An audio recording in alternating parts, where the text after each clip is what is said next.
काँग्रेसचे नेते सॅम पित्रोदा यांनी भारतातल्या विविधतेवर भाष्य करताना वादग्रस्त वक्तव्य केलं आहे। दक्षिण भारतात राहणारे लोक आफ्रिकन लोकांसारखे तर ईशान्य भारतीय लोक चीनी लोकांप्रमाणे दिसतात आणि पश्चिमेकडचे भारतीय अरबांसारखे दिसतात। असं असलं तरी वैविध्यपूर्णतेने नटलेल्या या देशात आपण सर्वच बंधू आणि भगिनींप्रमाणे एकत्र नांदत आहोत, असं पित्रोदा यांनी म्हटलं आहे। मात्र पित्रोदा यांच्या या वर्णभेदी वक्तव्यामुळेच वातावरण चांगलंच तापलंय। त्यांच्या वर्णभेदावरच्या वक्तव्याचा भाजपानं कडाडून निषेध केलाय।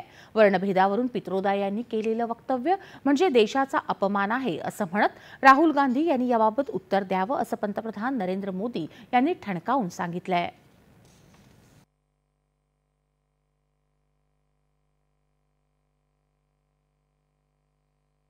अमेरिका में ये शहजादे के एक अंकल रहते हैं। ये शहजादे के फिलोसोफर एंड गाइड अंकल ने बड़ा रहस्य खोला है।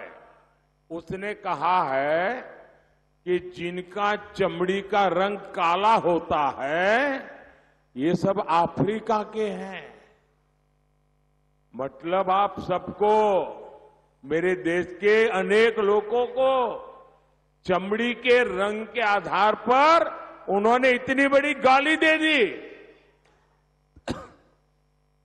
तब जाकर के मुझे समझ आया कि चमड़ी का रंग देख करके उन्होंने मान लिया कि द्रौपदी मुर्मू भी अफ्रीकन है और इसलिए उनकी चमड़ी का रंग काला है तो उनको हराना चाहिए।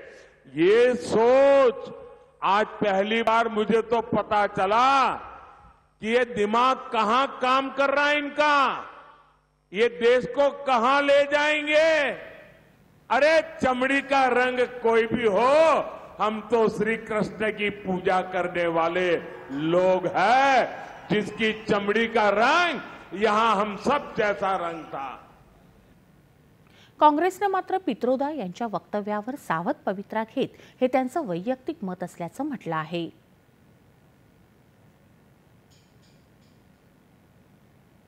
दरम्यान वादग्रस्त विधानाच्या पार्श्वभूमीवर पित्रोदा यांनी इंडियन